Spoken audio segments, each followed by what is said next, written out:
Hello and thank you for joining in on today's training. Heart & Solutions is a proud provider of CE-eligible trainings for our counseling community.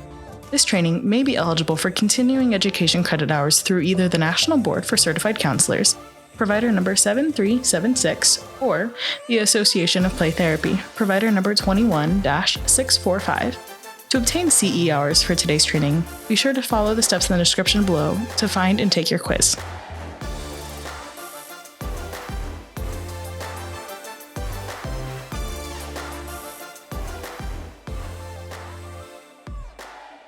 Thank you all so much for being here today, and thank you for sitting for a few minutes while I kind of got things ready. My name is Maggie Alton, and I'm a therapist at Heart & Solutions. I am so happy to be hosting this training with You Need a Training today. Before we begin this morning, I'd like to review just a few housekeeping items. For those that have attended a training with us before, you will see that we are on a new platform. If you have any questions about how to access things, please let us know. All of today's materials for the training can be found in your course page by clicking on the little paperclip in the top right corner. After you complete the quiz, your CE certificate will be automatically generated. So today's training is being presented by Theresa O'Keefe. Theresa is a licensed clinical social worker who specializes in trauma and attachment with individuals and couples in Western Montana. She is an EMDR and EFT practitioner and often facilitates creative activities and sessions. While earning a bachelor's degree in anthropology sociology from Cox College, her professional life began in the equestrian industry as an instructor. She then earned an MS in nonprofit management from Bay Path University, followed by an MSW in social work from the University of New Hampshire. In addition to her current clinical practice, she has worked professionally with folks experiencing homelessness, with intellectual impairment, physical disabilities, victims of sexual assault with domestic violence, military families experiencing domestic violence, and cancer patients and their families. So I don't want to take up any more of our time today, so I'm going to hand it over to Theresa. Hello, thank you, Maggie, for that introduction. This is maybe the third one of these I've done with You Need a Training in Heart & Solutions, and it's always a pleasure to be back. So as mentioned in my introduction, I have a dual background in nonprofit management and social work. So the kind of the extensions of that for me is that leadership has been a big part of my perspective. That doesn't always get a lot of attention, and that's part of what we're going to work from for this training. So some assumptions and acknowledgments I want to make from the beginning. Great therapists don't automatically make great leaders or supervisors.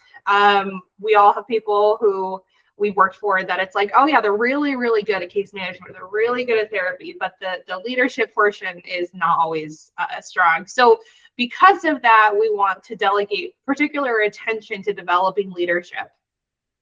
Some other assumptions we want to work for, when your supervisee feels excited, worried, afraid, insecure, you want them to run towards you, not away from you. Supervision and leadership creates a power dynamic, so we're going to acknowledge that and work on navigating it. Because I'm an attachment specialist, this is the lens through which I am going to present a model for supervision. Because of that, attachment patterns become apparent in and out of the workplace, and attachment patterns go past individual relationships into the entire organization culture. So it's not just about individual people, it's about how it affects the broader spectrum. So references, the model that you're going to look at has been developed out of a collaboration of all of these resources. If you want to look into any of those, I'm happy to share more. Okay, so the goals of today. So I don't know exactly how this is advertised, but you might have seen the word or the letters MMTS. That acronym stands for Map Me to Safety. So this is a way that I'm going to propose that you could do attachment-informed supervision and leadership. So we're going to work on getting a developing language around attachment theory. We're going to learn the benchmarks for the Map Me to Safety model, practice those skills, and then review some considerations. And another thing that comes from nonprofit work that I think is really important in this format is the idea of being mission-centered. So when we think about mission-centered, what that means is that everything that we're doing or not doing as a therapist or clinic should contribute to the mission, which I think all of us can agree is to provide high-quality patient care. Therefore, what doesn't contribute to the mission doesn't belong in the practice. There's many, many ways to contribute to the mission, but we want to have that kind of be in the backdrop.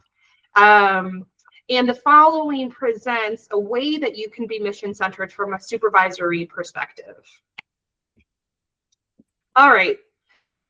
If I go too fast, let me know. I've been told I talk quickly. So just kind of a reminder or maybe an introduction to attachment theory itself. So this was developed originally by John Bowlby. He started studying the importance of mother-child relationships, and then later on his work expanded into other colleagues who studied it in adulthood. But essentially, Bowlby theorized that humans are hardwired to be in groups as an evolutionary function. You think nomads on the savannah kind of thing. If they're being chased by a lion, you're safer as a group than you are as individuals. The need to be connected is primary from the time that we're born until the time that we die. It's not secondary, primary. The connection to others is our strongest source of safety. So going back to that like lion on the savannah, we need connection because it really is part of our safety network. And important relationships are how we learn about ourselves and others.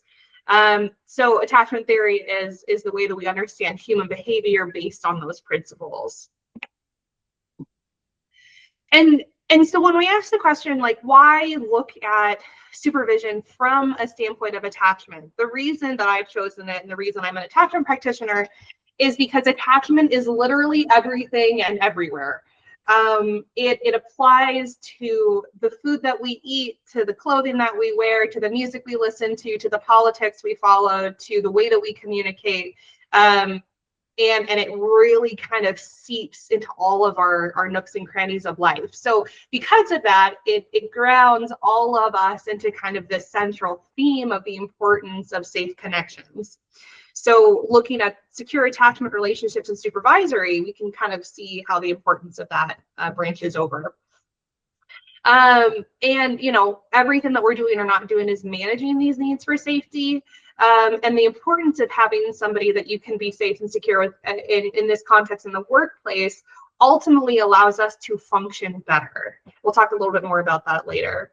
But learning about how we have different attachment styles, learning what those attachment patterns look like, can help us know where we're coming from and where do we want to go to be our most sort of effective and safe and well-regulated selves. I always like that Solomon quote. You can kind of look at those a little bit more on your own, but it's all just sort of underscoring that it's a centralizing theme. So this may or may not be familiar, but when we talk about attachment styles, I think it's always worth just kind of having a little background for where that terminology comes from. So Mary Ainsworth was a colleague of John Bowlby, and they were doing more research on attachment styles, attachment patterns. So they did what's called the strange situation, which was a study where they took 1- and 2-year-olds through a cycle of being in a room with toys, and then mom would come in, mom would leave, stranger would come in, stranger would leave. And they observed the reactions of these 1- and 2-year-olds for behavior, for mood, for the way that they respond to parent and stranger, and they found these patterned ways that these children would respond, and those patterns then became known as attachment styles that we apply both to children and adults. Interestingly enough, disorganized attachment, which we'll talk a little bit more about later, was kind of an oddball one. Came out of some further assessment a handful of years after the original strange situation. But just so you have kind of a context about where these words come from and why. So when we talk about attachment styles, just again, kind of for verbiage, there's two umbrellas under which attachment styles fall. So one umbrella is secure attachment, to which secure attachment is its only subset.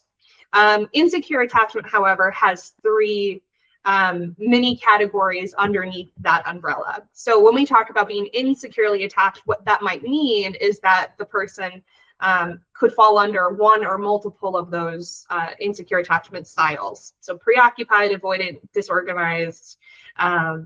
So if we are broad, we can think secure versus insecure. If we're more specific, we're going to think attachment styles themselves. Okay, so one of the things that really gets tossed around, especially in kind of like the TikTok therapists, kind of pseudo universe, is that attachment styles are akin to like the Myers-Briggs test or personality test, and that is absolutely not the case.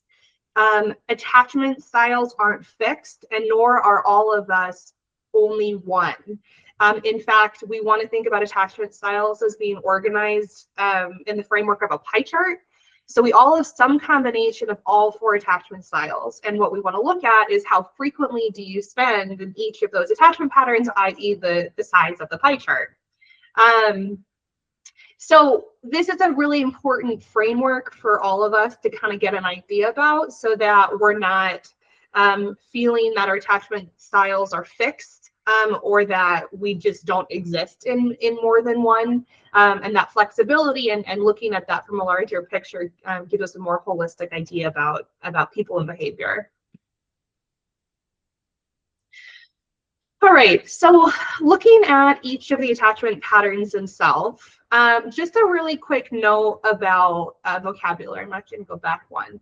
So the terms that I like to stick with most when we talk about attachment styles are secure, preoccupied, avoidant, and disorganized.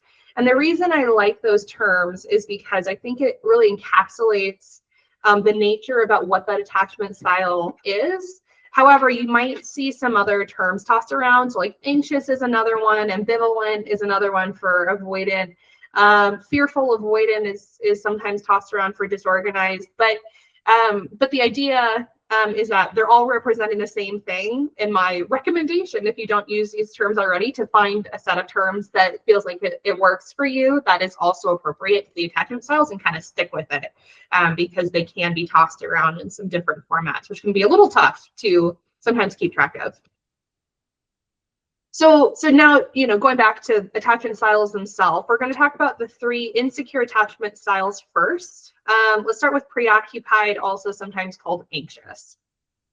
So somebody that's in this attachment style, and I'm not going to say is this attachment style, but is in that place in their pie chart of preoccupied, tends to trust others more than themselves, tends to believe or default that I'm not lovable and I have to earn love from others, can be really hypervigilant to threats of abandonment or rejection.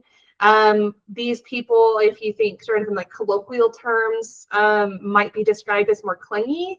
It's hard for them to maintain autonomy for very long. And their self is really developed through relationships with others, such that they tend to people please and self-abandon. Difficulty with emotional regulation. These are the kiddos in the strange situation that would like get mad at their parent for leaving, or flop on the ground, or do kind of whatever that was really distressing, showing their distress from that abandonment. Avoidant is sort of the inverse of preoccupied. I'll tell you why sort of in just a second, but these people tend to do more self-reliance. It's harder to trust other people, tends to believe that others are going to abandon me, so I need to be very self-sufficient.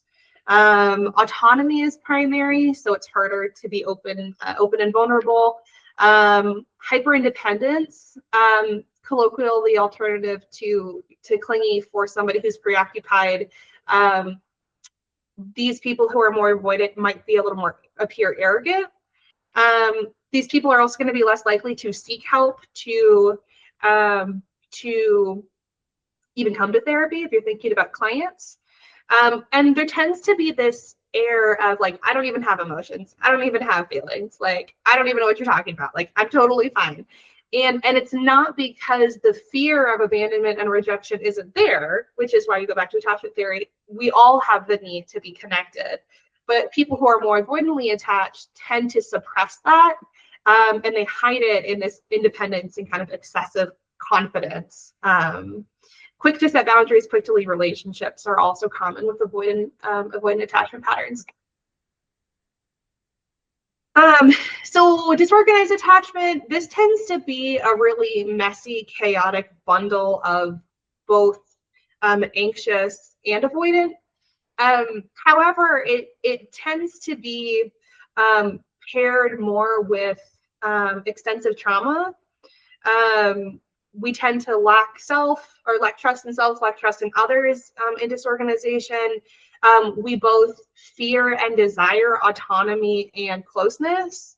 Unstable sense of self, people who are more disorganized tend to have stronger emotional reactions. Emotional reactions might appear sort of chaotic. It's a push-pull, I hate you, don't leave me kind of model. And we're both in this place fearful of boundary setting, or also it's hard to respect other people's boundaries. And then the one that we love, hopefully, is secure. So this is where we have kind of the nice combo of all of the things we generally want. So we trust self, we trust others. I'm lovable, others are lovable. We like closeness and autonomy. Generally stable sense of self. It's easier to emotionally regulate. Relationships are more healthy and equitable. Boundary settings easier. This is where we kind of all want to be ideally. So just as kind of an easy way to wrap your head around these attachment patterns a little bit, each one has what's called the working model, or internal working model, it's sometimes called, of that attachment style. And this working model is just sort of a shorthand way to summarize how one feels about themselves and how one feels about others, just very generally. So secure, I'm good, others are good. Preoccupied, I'm bad, others are good. Avoidant, I'm good, others are bad. Disorganized, I'm bad, and others are bad. So if you're trying to kind of assess your own attachment patterns, this is a good place to kind of fall back to if you're like, well, maybe this, maybe that. And also good, just kind of shorthand lingo. All right, so this is going to be one of the exercises we're going to do. I think this actually may be one of the only like kind of hands-on exercises. So what you're going to do, if you want to take out a piece of paper, you're actually going to make a pie chart of your attachment styles. So in the same way that previously I had it divided into secure, preoccupied, avoid, disorganized, I want you now to do that for yourself. And this screen is available to just help consolidate the information we just talked about. So go ahead and take a few minutes to do that attachment pattern pie chart. I'll just leave the screen where it is, but feel free to flag me down if you have any questions. So automatically, I have a question. Okay. When looking at the pie chart, because disorganized is kind of a push-pull between preoccupied and avoidant. Yeah. How do you, how do you determine that, say, this is preoccupied and this is avoidant and this is disorganized versus it all just being disorganized? That's super fair. And the way that I would distinguish those is the frequency or the duration to which you experience, or you're experiencing that push-pull. Okay. So if you or whomever is securely attached, like most of the time, overwhelmingly most of the time, you're probably only going to feel disorganized in like very particular, probably high stress situations that are probably further outside of your like normal day to day. So if you think about like an example of, I'm in an argument with my spouse. If I'm in a more disorganized place, I might from one moment go like, I need you to like hug me and tell me that I'm going to be okay. But then when the moment that they might do that, if I get this really strong incident to like push them away and like run away, And then I go like, no, but come back to like that. The quickness of pushing between those two is what's going to continue to assert disorganization, versus if you're sitting more in one or the other for preoccupied and avoidant, then you're going to have, then you're going to be more in those other categories. Do we need it? Looks like everyone's done. Okay. This may not be a long discussion, but I want to just kind of check in to see what questions, if any, are currently on the table about attachment styles, or what the process of doing this was like for you. Anything, yeah, kind of anything pop up in completing that exercise. I mean, for me personally, I asked the question just because that was something that had never occurred to me before in the trainings that I've done with attachment, but at the same time, yeah, it just was like, wait, how do you know? Yeah, it's definitely the question of how quickly are you oscillating. And also another one to think about with where you're at is, how are you feeling about yourself and others at that time? So it's place, and you're doing this push-pull, and at the same time you're going like, they suck and I suck. That's going to indicate disorganization, versus if you're in a more preoccupied place and it's more about like, I'm terrible, I need to get their approval, then you're going to think more, it's Gotcha. It's about that working model. That's a good backdrop. Yep. Yeah. I personally just like the whole pie chart of like, you don't have to just put yourself in one box, but you can kind of fall into certain things. For me, it gives me a good representation of like, what are the areas that I go into? I mean, calling myself out, I would say I'm more into like a disorganized avoidant sometimes. Sure. So I feel like it gives me a good baseline of like, what can I work on? What can I continue to, improve on? Yeah. And it's a good kind of self-assessment tool. I do this with clients a lot too. This whole kind of first bit of education is also really client useful, and is useful for supervisory work too. And one of the reasons that I have this exercise as a part of the training is because as we look more into how this applies in supervision, both as a supervisor and a supervisee, if neither of you really have any way to identify what your attachment patterns is, what your attachment style distribution is, it's going to be really hard to know like, what do we do with that? So it gives you a little bit of the framework to go like, well, how do I even know what I am? How often do I know that's where I am? And when you know that, you're more inclined to be able to have it be useful. So that's really kind of the purpose of this exercise. And it's just a good reflection tool as well. Other thoughts, questions, reactions, anything just about attachment styles themselves?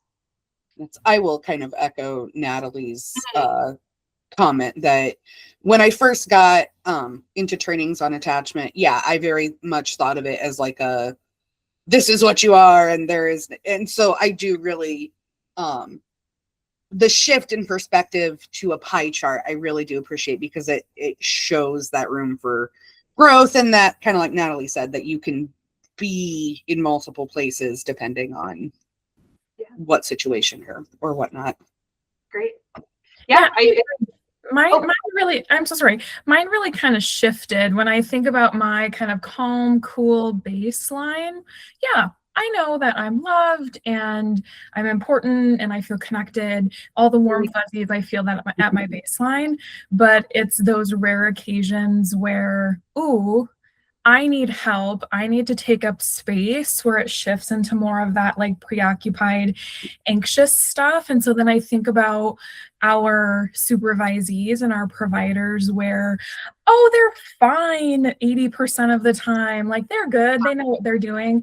But then when a crisis happens, it's like, whoa, who are you? Like it's going to be okay.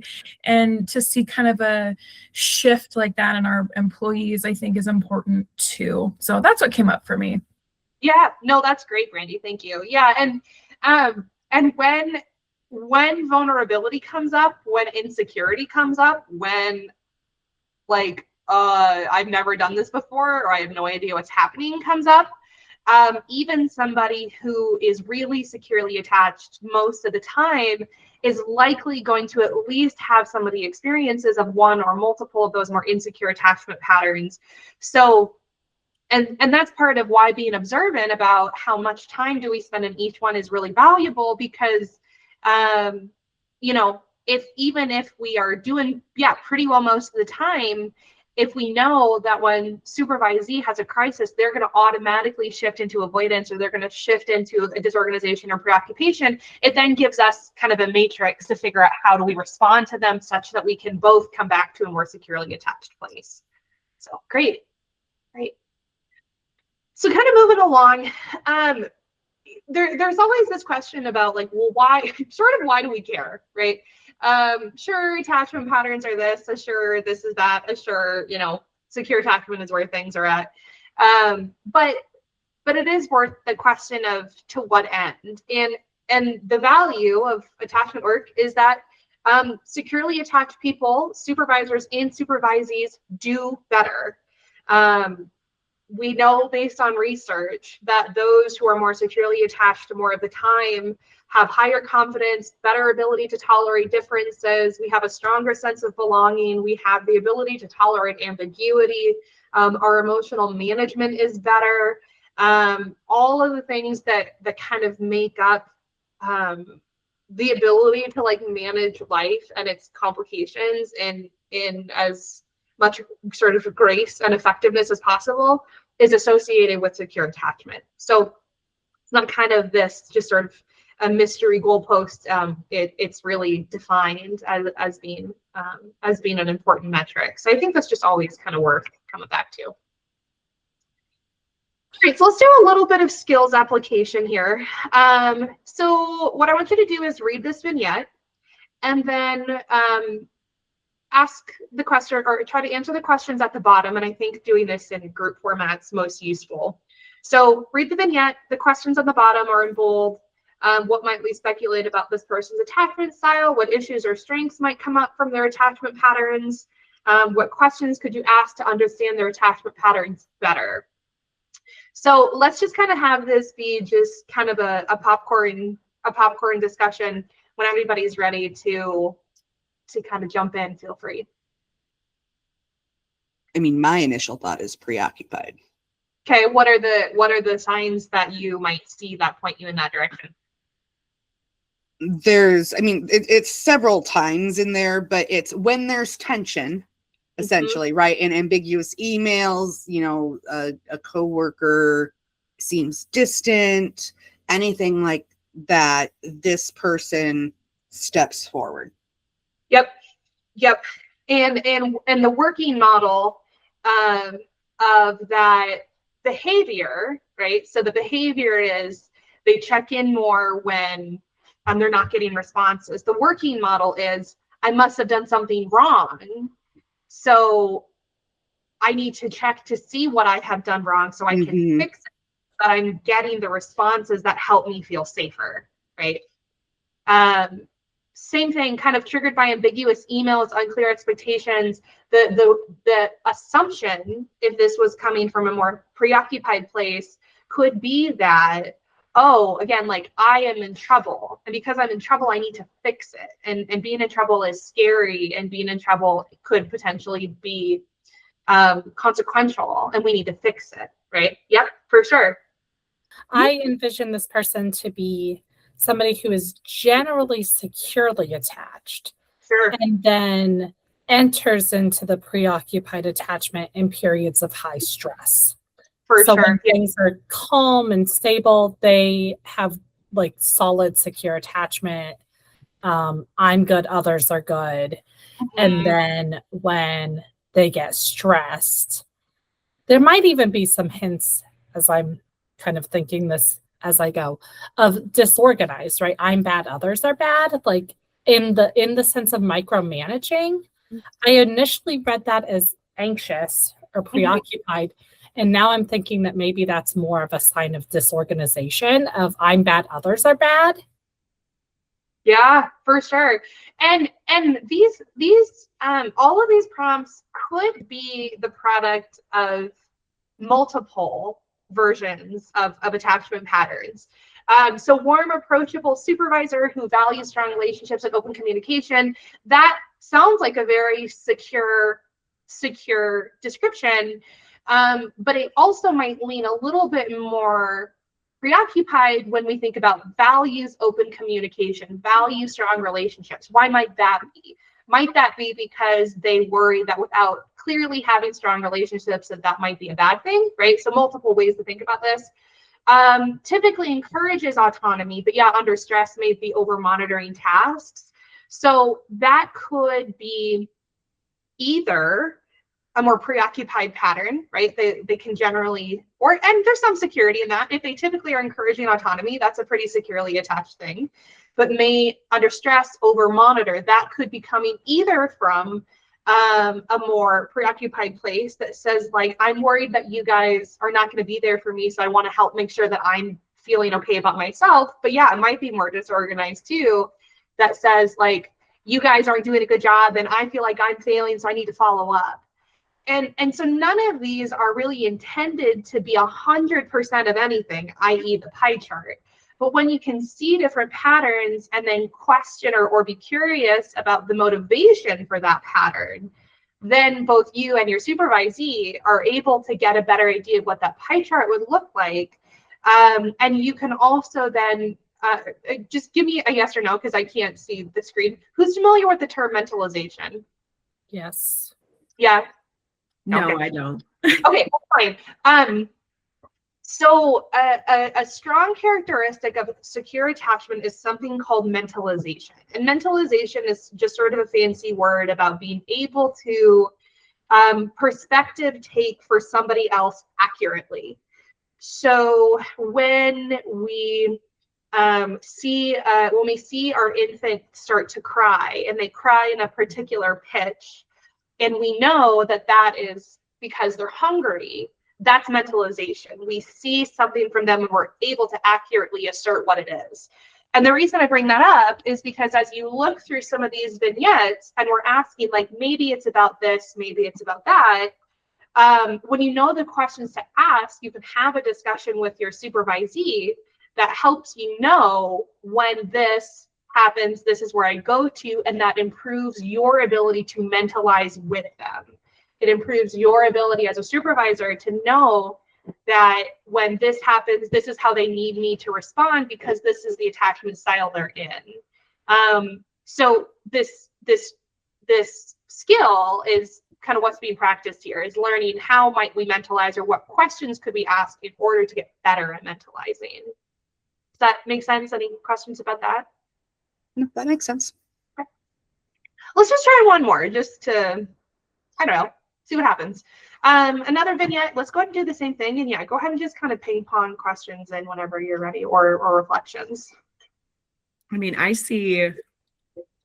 could see all of them sometimes, but it seems a little more disorganized from what I'm reading. Yeah. What are the ones that key that to you? I would agree with you. Yeah, a lot of the kind of in times of heightened stress, contradictory reactions, like moving toward, but then abruptly pulling back, Right. Becoming scattered, or like I think of just like, you don't trust yourself, so therefore I don't trust others. Right. So it's kind of that ambivalency towards like connecting and knowing if that connection is actually safe or not. For sure. Yeah. And I think this definitely reads with a pretty like strong, disorganized kind of vibe, but certainly can also come from other things, but I would agree. And I think the things that look a little bit maybe contradictory to that, generally warm, open, and collaborative at work, establishes rapport, that's a little bit more securely attached. Their active effort to strengthen self-trust is also a securely attached behavior. But what that means is if they're strengthening self-trust versus they just have self-trust, that would indicate that they're probably coming from a more preoccupied or a more disorganized place. I don't see a ton of avoidance in this. Yeah. What about anyone else? Other thoughts or observations of this? I'd say I was along the same line as Natalie. So, yep. Well, let's go ahead and kind of keep moving here. we'll practice this a little bit. So this is going to be a little bit more organized around actual supervisor or supervisee dynamics. This was developed from a publication from a guy in Australia. I think I was wildly excited to find this.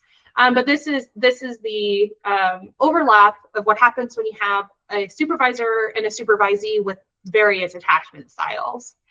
Because it's not just about what the supervisee has, it's also about what you as the supervisor has. And kind of same thing, this is a little bit self-explanatory, but go ahead and take a few minutes to just kind of browse through this and jump in with any questions or observations that seem noteworthy. Another way to think about this potentially is if you are a supervisor, or you could imagine yourself being a supervisor, identify what combination you might see with yourself and maybe one of your supervisees could be another way to think about this.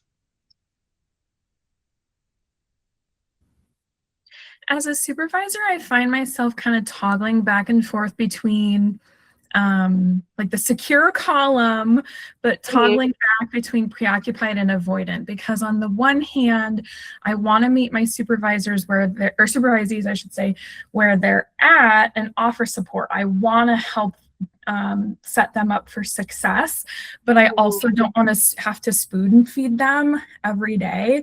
And so then when I get to like the avoidant box, I'm like, oh, am I like giving them too much independence? And now they're feeling like they're isolated on an island, so to speak. So as a supervisor, I find myself trying to kind of balance between those two pieces.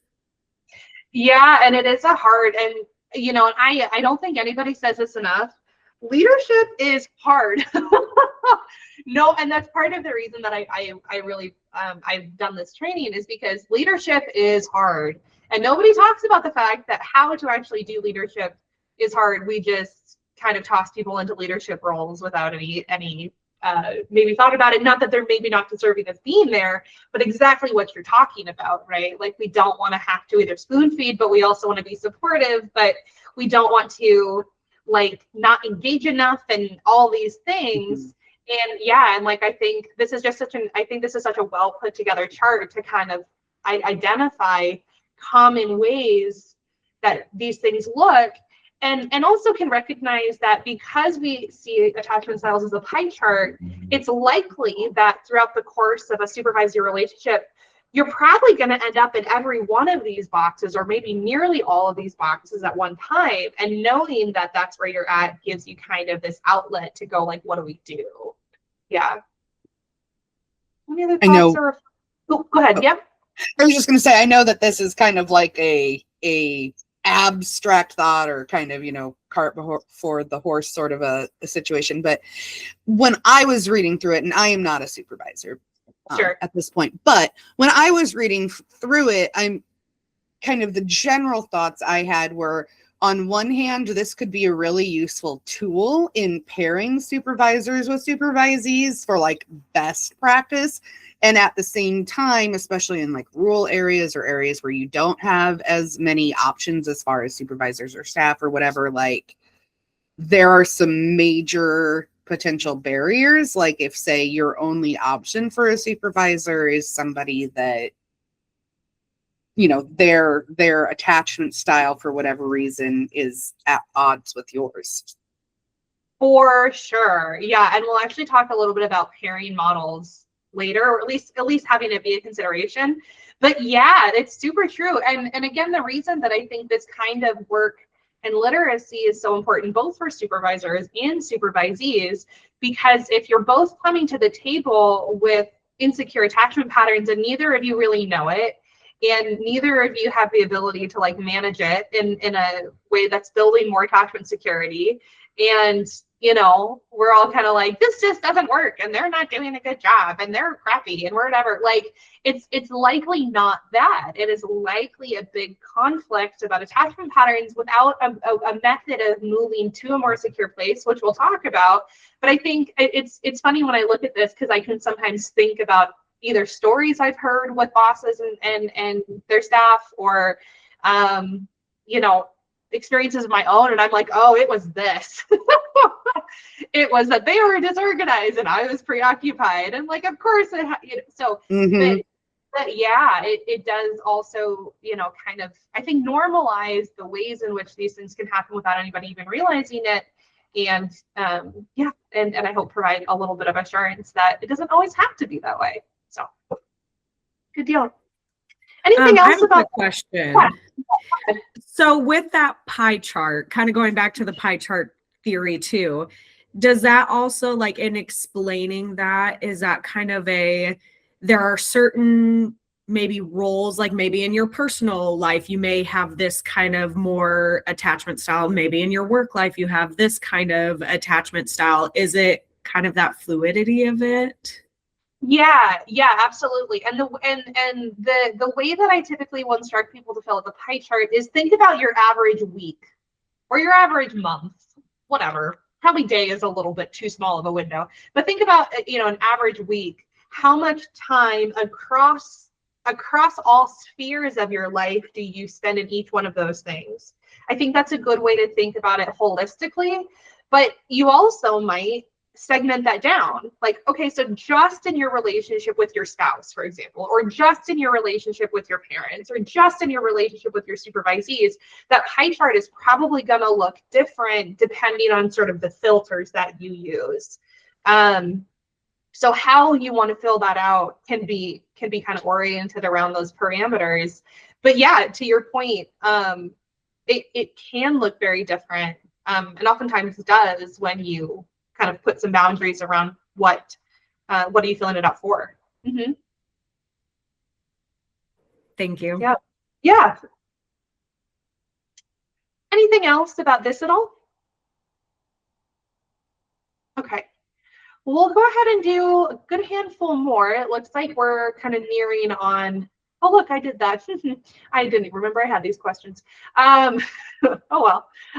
Looks like we're nearing close to a half hour away from a break. So we'll kind of gauge that. Here we go.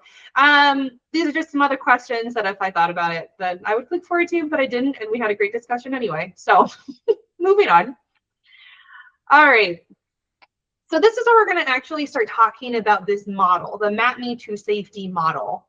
The term Map Me to Safety came from Dr. Chris Wilson, who was doing presentations on trauma-informed organizations.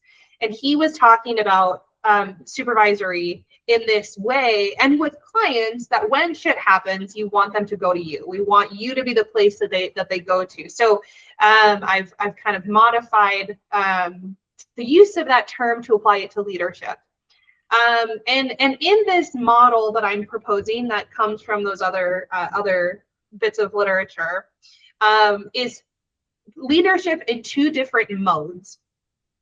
So, and we'll talk about both of these in more detail, but leadership mode is where you're interacting as a supervisor with your supervisees with a primary interest to be a secure base. We'll talk about that. Relationship mode is your primary interest is building connection, rapport, and breaking down power differential.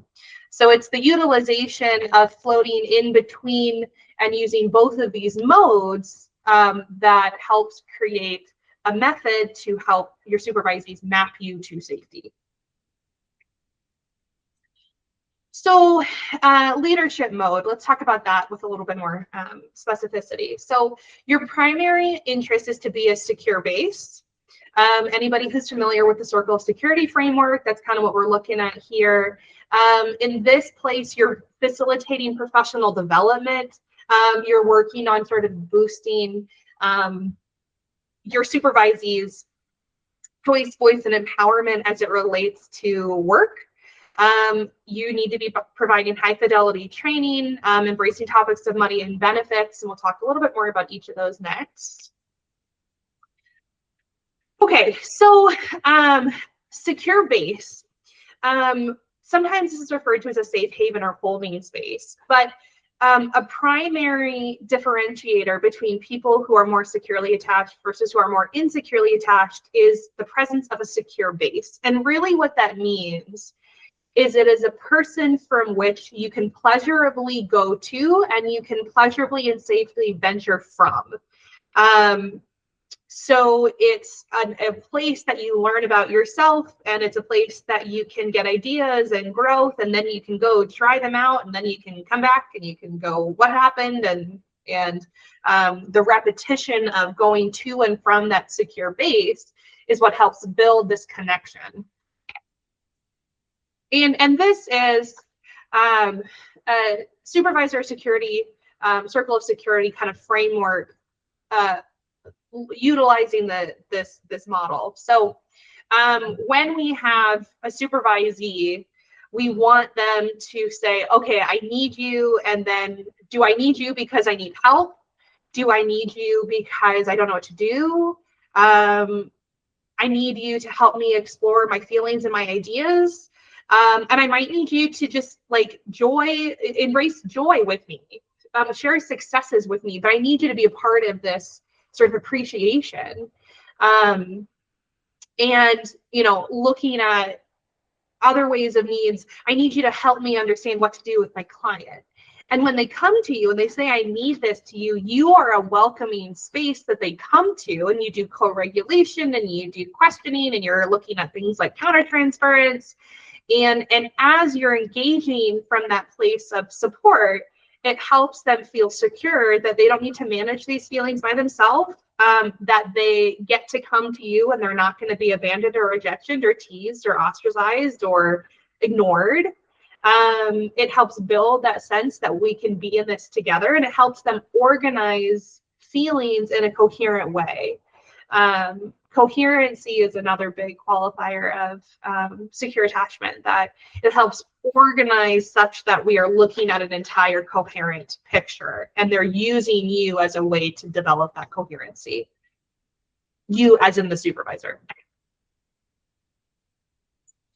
So in order to develop a secure base, there's a few things that we really want to think about. Normalizing is a big one. I think we all have potentially had experiences where we do something wrong and we feel just like a pit in our stomach and like, oh my God, I have done something wrong and I'm terrible. They're going to take my license and all of these things. And you really want to normalize and create space to go like, we make mistakes. It is okay. And it is a part of learning. I think it's really important, and the secure model looks at this as well. Look for opportunities to appreciate and encourage. How you want to do that is going to be up to you and up to your staff. My staff, I think, oftentimes get like a note or a thing that I've made that goes like, you're doing a great job. So look for chances to do that, even if your supervisee isn't asking for it. Reliability, you have to be able to follow through on what you're saying you're going to do to be a secure base. Attunement also is part of mentalizing. So you want to take time and curiosity to build reliable knowledge of your supervisee's attachment patterns, so that when you are seeing that they're behaving in X way, you know that X way is fed by this attachment pattern. And because you know X, an attachment pattern, it means you can then respond in a securely attached way that is oriented around that person's insecurities. But you have to do that by building awareness of it, and making sure that you have ways that fit your supervisor's need, your supervisor's needs, so that they feel that you're a safe place to go. Yeah, availability, you gotta be available, especially for high-risk situations. The last thing that you want, or a huge way to break trust and to break secure base senses, is that, you know, you have somebody who is dealing with a highly suicidal client or a homicidal client, and they're like, hi, help, I need help, and you're not there. So we really need to make sure that you're available. And take responsibility to really walk your supervisee through the unknowns. We want to give them chances to learn with our help. We want to give them chances to learn with co-regulated assistance. And that really is something that should be on your shoulders to go, I need to make sure that I'm facilitating their ability to navigate these things that are new or uncertain. Another part of leadership mode is professional development. So when you're in this mode and you're working on professional development, you're going to be making sure that you're helping identify their countertransference with clients. You're going to be helping them facilitate and develop their clinical voice. You're going to help them through your presence and through your curiosity and engagement with them, help them identify themselves as a clinician. And you want to encourage them to try things. You want to encourage them to look at ways differently.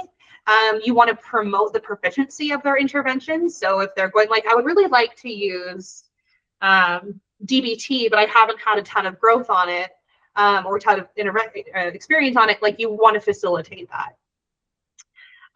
This is also a good place when you're in this mode to help articulate clinical reasoning. So that's part of the process of developing a clinical stance or developing an identity as a therapist, is you're asking them, why did we do this? Can you explain, how? And it's a very safe way that you do that, but it's asking them for that introspection with your support.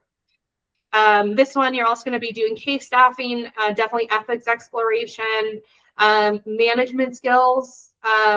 When you're in professional mode, it's also, I think, really important to do session observation. My staff never likes this, and I kind of say, I hear you, and let's figure out how do we make this as accessible as possible.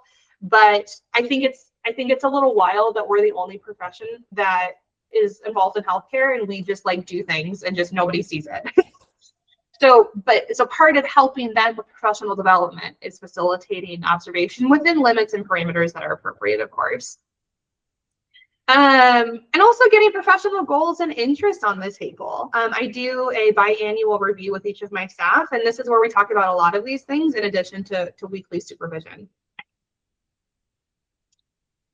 So choice, voice, and empowerment.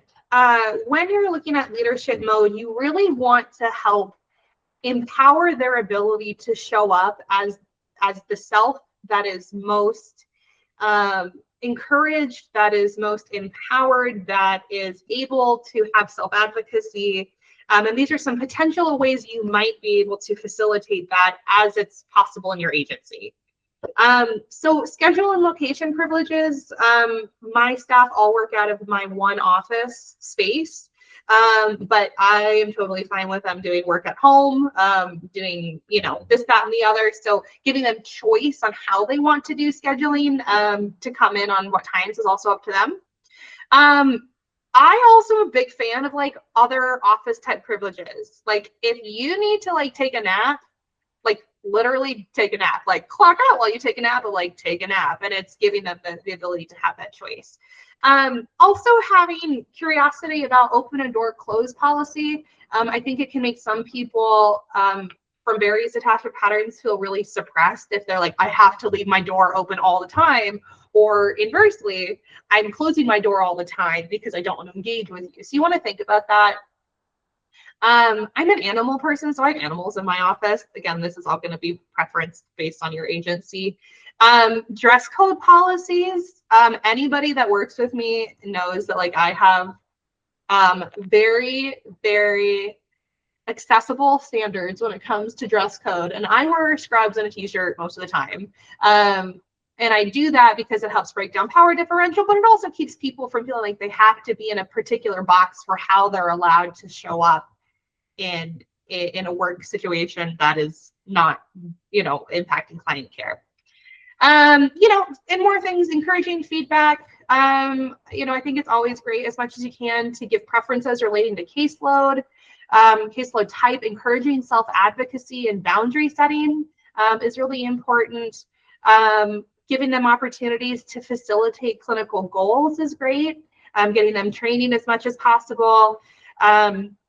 And I think it's also important to be looking at opportunities for leadership. So can you give this person a project that they would enjoy? Like maybe you could do it, maybe somebody else could do it, but would they like to do it? And would it be a good chance for them to have some buy-in or some participation in ways that they find exciting? Yes, and that's a good way to do it. Which is kind of the same thing with peer mentorship. If they're interested in peer mentorship and they're ready for it and they want to do it, give them that chance.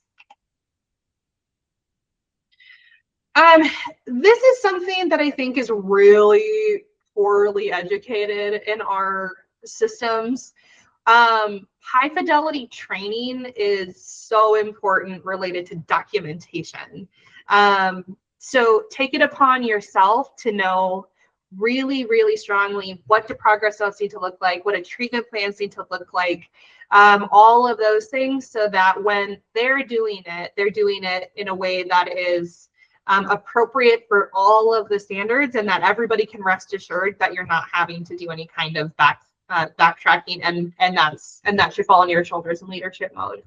And same thing as safety procedures. This is usually related more to harm to self, harm to others.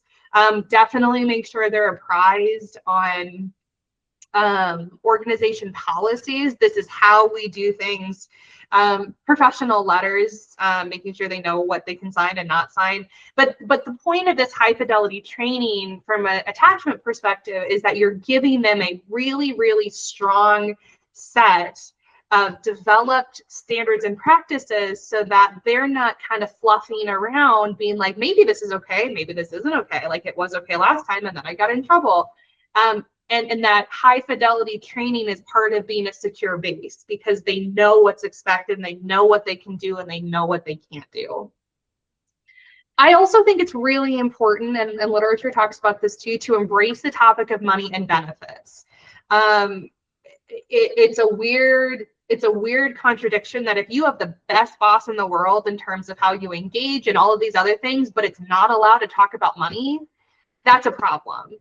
To normalize and accept and embrace asking questions or having conversation about benefits, time off, vacation, because you do not want to have that be like your dark cloud where they feel afraid of you. And obviously there are things that we just can and cannot do related to pay raises and money, but be transparent with that. That's part of being a secure base, is being reliable that what you're saying is truthful, and not withholding information for the sake of withholding it, again, especially around something that can be kind of sticky, like money and benefits. It's interesting, because I had never thought about policies and training on documentation and things like that as an attachment base. So I just wanted to throw that comment out there. Yeah, no, I think that's a common thing. But you think about it in kind of practical terms, right? Like, what if any of us start a new job and we're kind of like bewildered about like, well, what is this?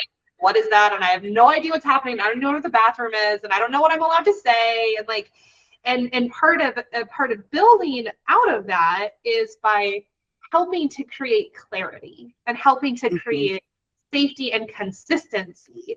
And that's why all that leadership mode stuff helps enforce that, because then we're taking it as a responsibility to go like, I need to know and assume that this is not going to be a very fun transition for somebody. And that once they're here, like, I need to take that accountability to go like, let me help them be as safe and secure as possible through knowing what is allowed and not allowed and all that kind of stuff. So yeah, great. So the inverse of leadership mode is relationship mode. And the primary interest when you're in this place is, as the name would assert it, to be relationship building. So this is a good place where you want to be thinking about building an understanding of each other's attachment styles. This is a place where you're going to really be working on embracing humanity, embracing vulnerability, practicing a lot of patience. And this is really about breaking down that power differential. So we have more equitable experiences. So a big part, kind of as we had mentioned earlier, is learning about each other in the form of attachment patterns. So you can do this with a really similar way to how we talked about earlier. You can use the quiz, or you can use quizzes. You can be looking at the pie chart model, but you want to have this be somewhat of an intentional, or if not a very intentional, conversation, because it's going to give both of you a way to navigate never never avoidable ruptures or difficulties. So if you can talk about the ways in which each of your attachment patterns are triggered, you can talk about the ways that you both respond, the way that would be helpful for each of you to respond, you're going to have a better time navigating those when the thing actually comes up. And I do want to have like a little bit of a recognition that in insecure relationships defined with a power differential, a parent, child, a supervisor, a supervisee, we need to acknowledge that it is not the supervisee's, the child, the whoever's job to help their superior, for lack of a better word, build secure attachment. That's not their job, right? However, in work environments, when we all are adults and we all have emotional intelligence that is appropriate to our age, we hope that you can flex those boundaries a little bit to go like, how would it be more helpful if my supervisee approached me in this way versus that way? But I guess I just want to kind of send that reminder that ultimately we also want to be careful that we're not asking our supervisee in managing our attachment patterns to feel like they have to be responsible for helping us be secure. That is their job, or that is our job as the owners of that. But again, it's a collaborative discussion. So if you have the ability to know that like this would be better for me than this, that's a great way to do building in relationship mode. So I like this quote from Solomon. Shared vulnerability builds bonds because it precisely identifies a felt sense of connection and comfort, and then encourages reaching for others. So when you're in relationship mode, you want to embrace opportunities to share mistakes, insecurities, uncertainties, and also good things, successes, positive experiences, and also sharing what needs might be that you are encouraging them to share with you, and you are in fact modeling that vulnerability with them. So this is an example that I used very intentionally in the method of trying to embrace vulnerability with my staff. So I have PMDD and was going through some medication changes that put me in like a particularly bad emotional space. I had decided when our office was developed to paint the walls blue. And the blue ended up being like more blue than I thought it was going to be. And it's not necessarily my favorite blue, but like it's pretty fine like most of the time. And I don't really think about it. And my staff's offices are painted this blue that I feel like is a little too blue, but again, it's hard to change. So in this week where I was particularly hormonal and I was particularly vulnerable, I started having this intrusive thought that I was a terrible boss because I painted the walls blue. And it sounds a little absurd, but like that's really where I was at. It was really kind of an example about where my emotions were. So in our group supervision, we always have like a warm-up question, and I think the warm-up question this week was like, what's been a high and a low for your week? And I chose to tell my staff kind of the story that I told you, and that I felt like a terrible boss because I painted the walls blue because I was so sad and hormonal. And so it was an intentional time that I made the decision to be honest with my staff. Like I was not in a good place, and I was having intrusive thoughts, and I was feeling like a terrible boss. As I think we all would hope, that my staff were like, oh my God, I'm so sorry you feel that way. And no, we actually like the blue. And so it was like a really kind of, it was a really good chance for me to build some trust with my staff that I can actually tell you guys when I feel like I'm terrible and you're going to like rise to the occasion, and to model that like when you guys feel like you're a terrible person because whatever, you can come tell me and we're going to be okay. So, we just can't expect them to be open and honest if we're not going to be open and honest. And of course, like that has to come with limits and parameters and all of that kind of stuff that I think we know about professional behavior. However, when you're looking at a crossroad of do I share honestly and relevantly or do I hide it because I want to protect my ego, might be a good time to open up that vulnerability outlet. So authenticity and curiosity in relationship mode, work on actually like knowing your staff. Be curious about their home life, their interests, their hobbies. I make a real point to celebrate birthdays and life changes. And I think what that's helping us do is deepen our connection with this person and deepen the way that we see each other. And I share this with them too.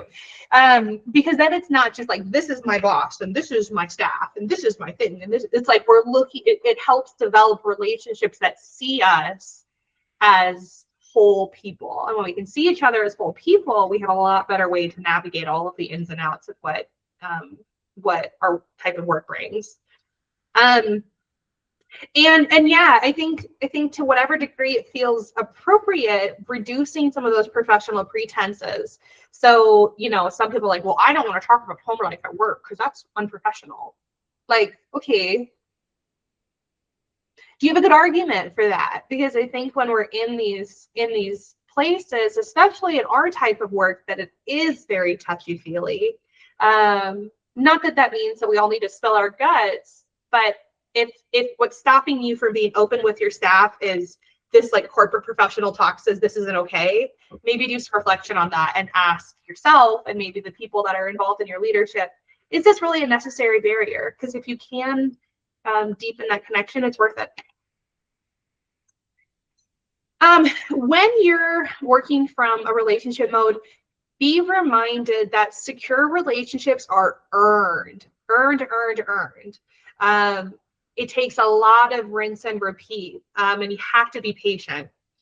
I sometimes have to check myself with either a new client or a new staff member that, like, even though this is in my head, right, all the things we're talking about is in my head, and we're going to work on building this connection or whatever, like, it takes time, you know, like our clients and our supervisees need to actually have experiences with us that show that we're trustworthy. So just kind of be careful if you get into that place, as sometimes we all do, where it's like, why aren't you trusting me yet? You got to give it time and rinse and repeat. And when they show that vulnerability, rise to the occasion.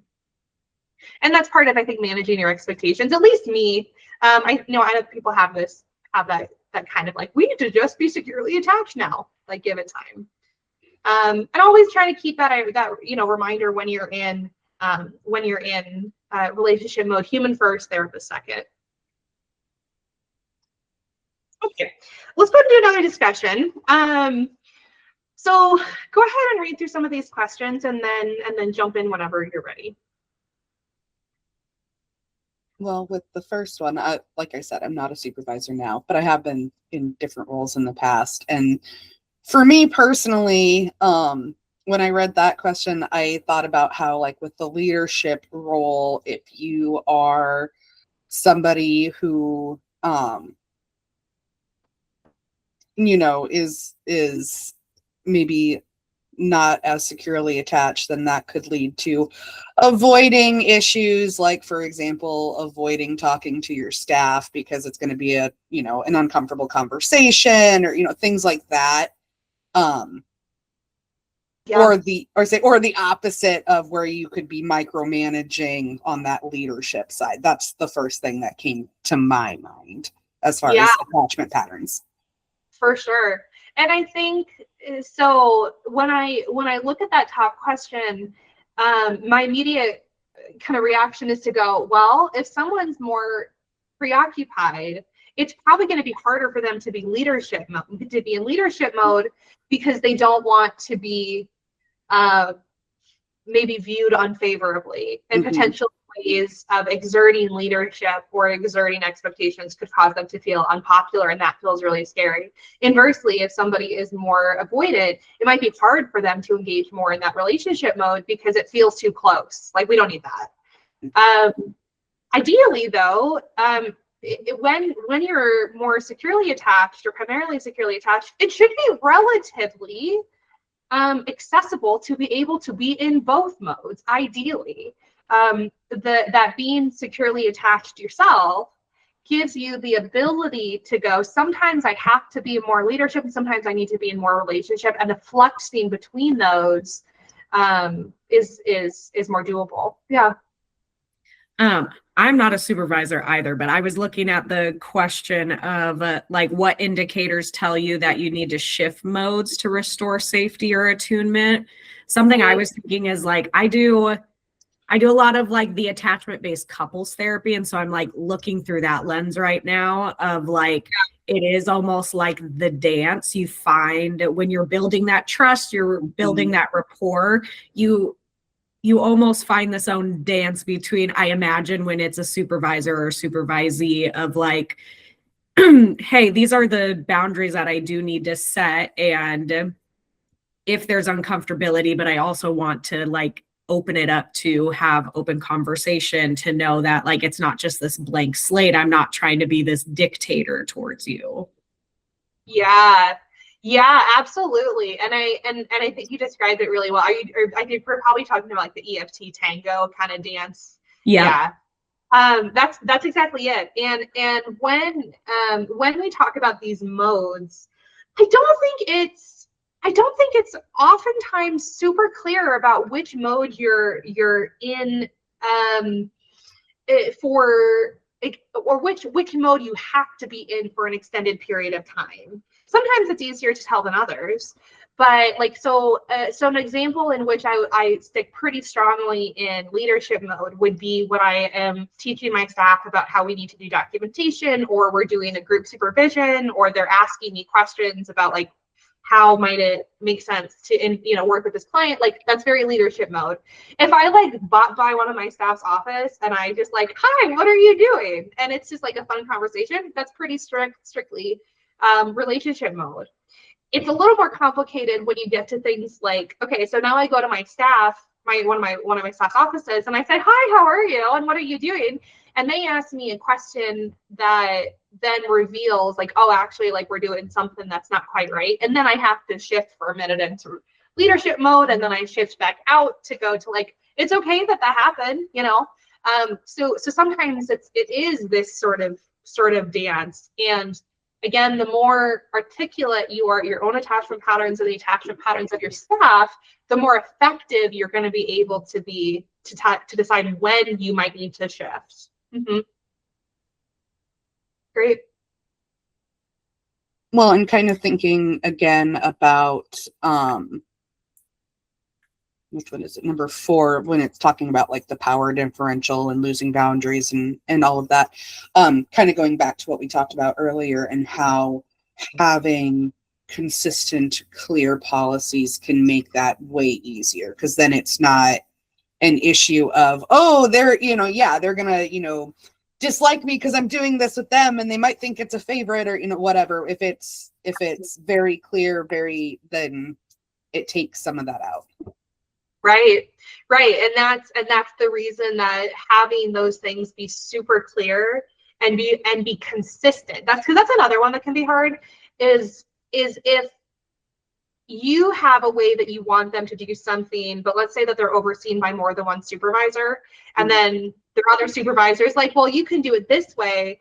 Like consistency is super important, because what you don't want is for them to have to hem and haw and dodge and weave all of the ways that it's sort of okay sometimes and not okay other times. Like you think about like, implementing rules with kiddos, right? Like we always sit at the table. We always use silverware. We always drink our water. If you can help eliminate some of the hemming and hawing, the more comfortable they become, the more secure they become, because they're not trying to navigate these scary unknowns with various outcomes all the time. Yeah, great. So when we think about this model, there's definitely some considerations to make. How might this look different in individual or groups? Office spaces, virtual meetings, that kind of stuff. So your ability to be more attuned, more well mentalized is probably going to be easier when you have a smaller staff versus a bigger staff, or certainly if you have just one person you're looking at, it's going to be easier than when you have a group. So looking at how do you help individualize can be useful. When you're in supervision meetings, these are also sometimes that these dynamics might flex. So you might know that you can be a little bit more be flexible between relationship and leadership mode when you're in an individual meeting, because you have the ability to attune and engage with that person with a little bit more ease and fewer distractions. But when you're in group meeting, that might be harder. So just kind of being observant about how this might look differently. Same thing. I realize this says coexiting. It's supposed to be coexisting. Oops. So coexisting in an office. This is kind of a weird one, I think, also post-COVID, where you know, a lot of us work from home, and a lot of us you know, prefer that, and that's totally fine. And other people are like, absolutely not, I want to be in an office. So, but just looking at how can you make sure you're engaging in these modes regardless of the space. It is probably easier to be in these modes when you're in a coexisting space, because you have the flexibility to be like, hi person, let me jump in, jump out. But if you're not doing that, if you aren't working with your supervisee in a same space office, make sure you are intentionally facilitating both of these modes in a virtual format, because not doing that is going to have a lot of things fall to the cracks.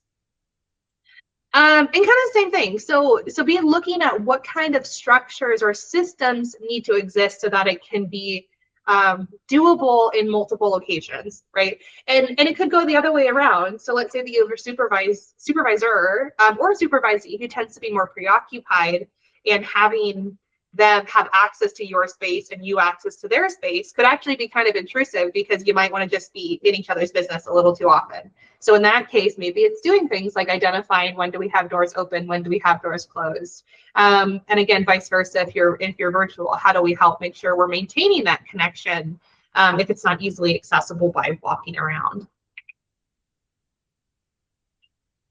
So I do think it's important to talk about ruptures, and I would assume that we all understand ruptures in the context of a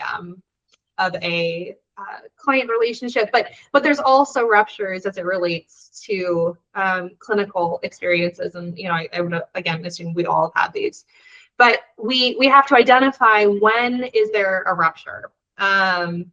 Maybe it's from a disagreement, maybe it's from someone being hurt and saying something hurtful, maybe it's unmet expectations, but we have to be really upfront and forward facing when it comes to the presence of ruptures and the healing of ruptures, because it can really do damage or be very effective in your secure attachment building. So this is an important part of the puzzle. And these are just some ways that we can kind of structurally look at guiding rupture repairs. So we want to always be thinking about noticing and recognizing the feelings. It's always a good question to ask, like, where's your attachment pattern feeling that right now? Like, where's your working model at, to help understand that? Doing some naming, identify the tension, or ask the question. It seems like, or I'm feeling a bit of tension, do you feel the same way? And when they say, like, yeah, actually, like, I felt like I was being really ignored, recognize that. Open-ended questions, honest collaboration is going to be really useful here. Can you help me understand what didn't work? How can we make that better in the future? And I think it's easy for supervisors to sometimes sit in a place of like moral or like hierarchical high ground. And part of breaking down power differential when it comes to ruptures is being willing to say, oh, you know what, you're right. Like, I actually maybe was too ambiguous about how to do this thing, or maybe I was too rash in correcting you. And maybe it really is true that you really do take an honest look and you're like, you know what, like, I think I really did behave appropriately. Do your best to see if there's any accommodations that you can make, even if it's not the thing, it's how you present the thing that could be better. Looking at concrete steps is super important. This is again about reliability. If you can create identifiable concrete reliable ways that we can restore trust, that's going to help that get rebuilt more quickly. And again, recognize that restoring trust takes a while. It is probably going to be a good amount of time, depending on the rupture, that you might kind of question, like, are they going to do it this way? Like, I don't know about that. Or their supervisee is going to question you, like, oh, I don't know if they're going to do that. So consistency and safe consistency for how you move forward from the rupture is going to make a big difference on how long it sticks for. And obviously be looking at ways that you might strategize this in the future.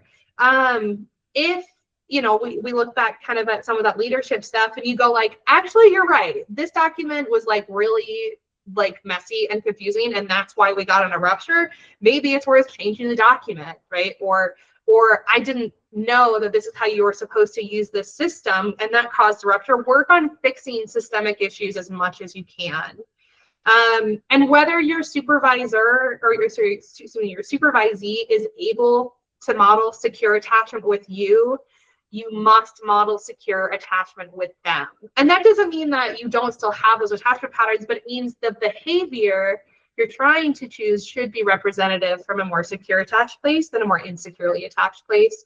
And you modeling that is going to continue to help them be more able to respond to you with secure attachment. So these are just some examples that I think can feel useful to kind of look at. Critical feedback delivered or received defensively. Signs of emotional distress or feeling ignored. So let's say that your supervisee is, is messaging you to be like, okay, like, I don't know if I did this right. I don't know. I think like, I'm not sure. I did this wrong. And you've kind of ignored that. You're not attuning, you're not mentalizing to their behavior, and that can cause a rupture. And, other things, new expectations that are introduced suddenly without clarity. We don't know what to expect. If you aren't being reliable, or if they're not being reliable and we're not sure about when you're going to be at sessions or supervisions, another big thing. And because clinical work is individualized in the sense that each clinician has their own identity, sometimes it can cause problems that your clinical approach or identity isn't the same as theirs, and there can be this expectation that you need to like be the way I am. Another way that ruptures come up. Any examples of ruptures, things that you have seen in your own life, either as a supervisor or supervisee, or just in work, that is a rupture for you, or that you've had as an example of a rupture? So I guess I have a question before I answer your question, and I apologize for that. No, it's fine. So my question is related to like new expectations or demands, right? So what I'm thinking of is a situation where, like, say, beginning of the year, things outside of our field, our control, affected clinicians, a lot of like insurance changes and Medicare changes and things like that. And so like in a situation like that, I guess by definition, can ruptures occur because of external factors that the supervisor doesn't really have any control over? Does that sort of make sense? Because yeah, it's yep.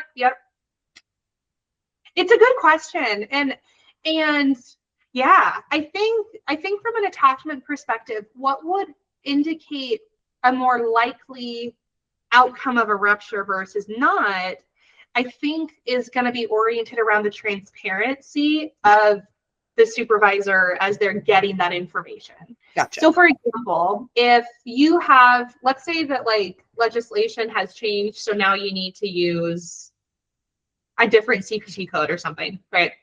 And maybe you didn't know about this until 6 months later. This has happened to me. A way that you are probably more likely to avoid rupture would be to have a conversation with your staff to be like, okay, so I wanted to share that there's some new information that I am just finding out about X, Y, and Z.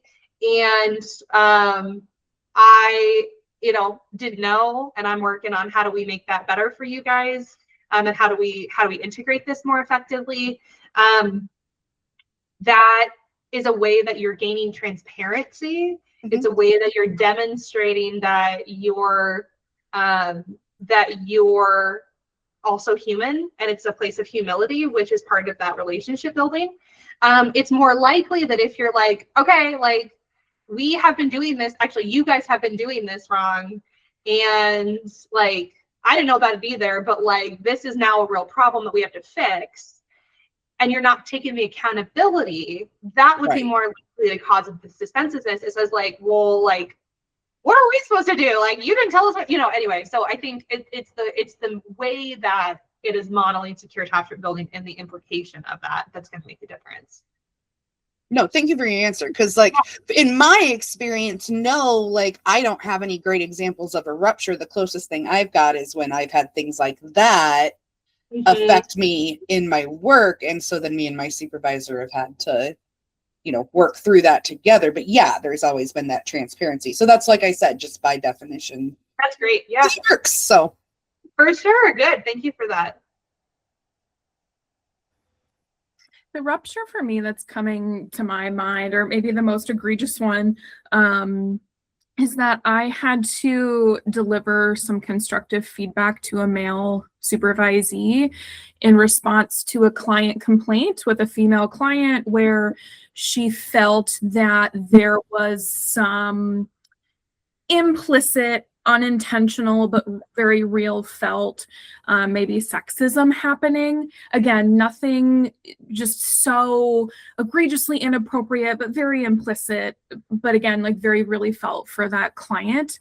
And when I had this conversation with the male therapist about, we need to be mindful of how we show up in our sessions, of the privilege that we have, of the implicit biases that we have, even as competent, well-intentioned therapists, we need to be mindful of these things.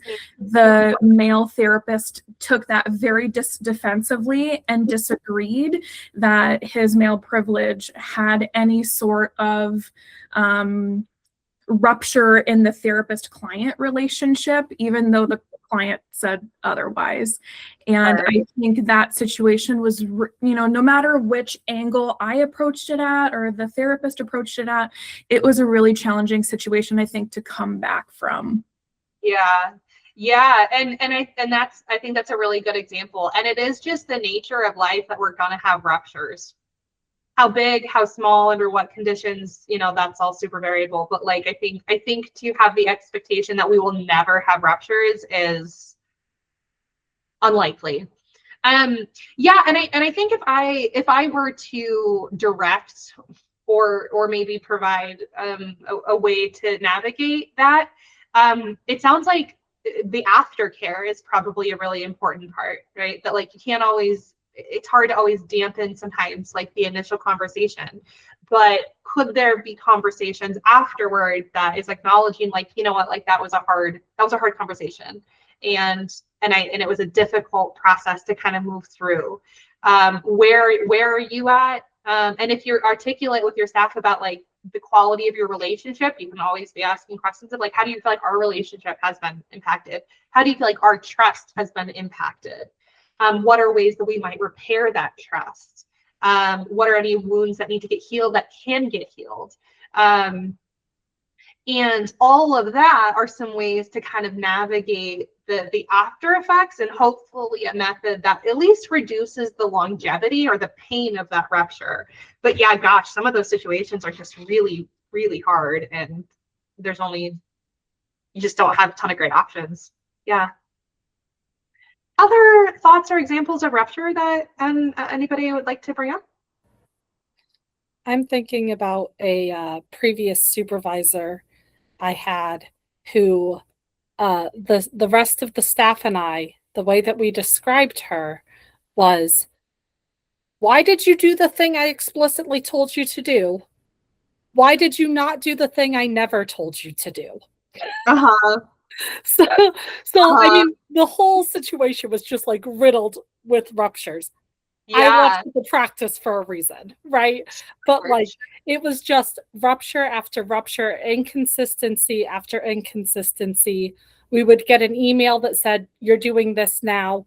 And then the next time we had a group consultation meeting, she would say, "Why are you doing that?" And we would say, "Because you told us to."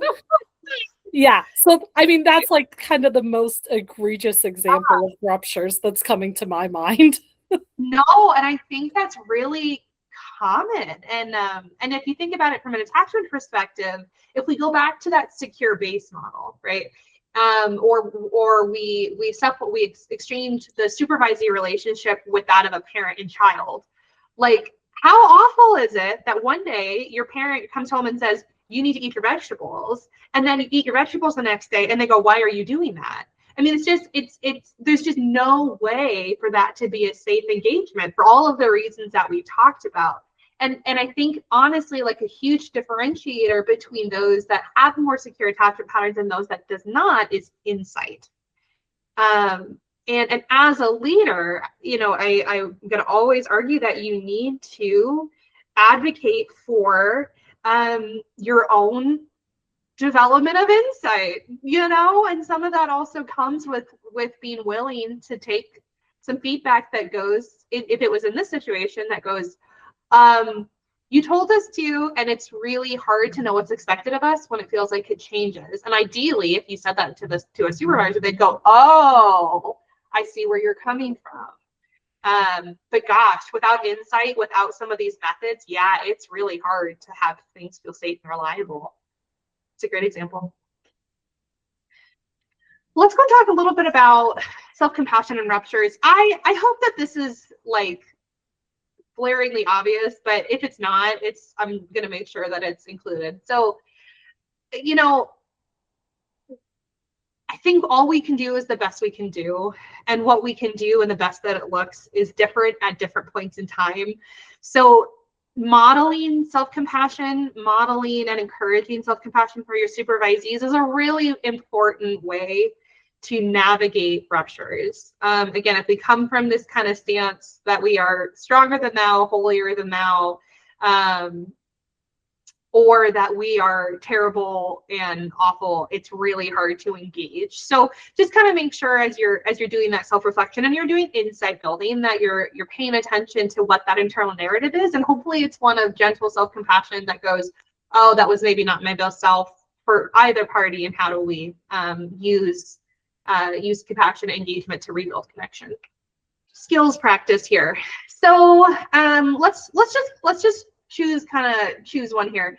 And let's practice the map me to safety skills. So what I want you to do is, as we ask these questions, identify what mode would it be useful to respond to these situations, and what might you actually do in that mode. So I'll give you an example.